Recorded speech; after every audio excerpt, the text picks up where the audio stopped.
You ask Tiger to solve. This deals with linear equations with one unknown. The final result is m equals 16/25. Let's solve it step by step.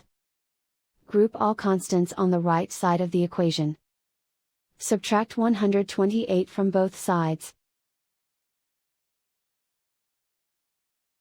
Group like terms. Simplify the arithmetic.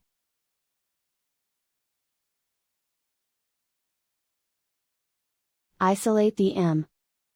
Divide both sides by -200.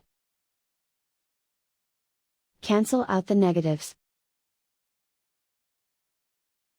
Simplify the fraction. Cancel out the negatives. Find the greatest common factor of the numerator and denominator.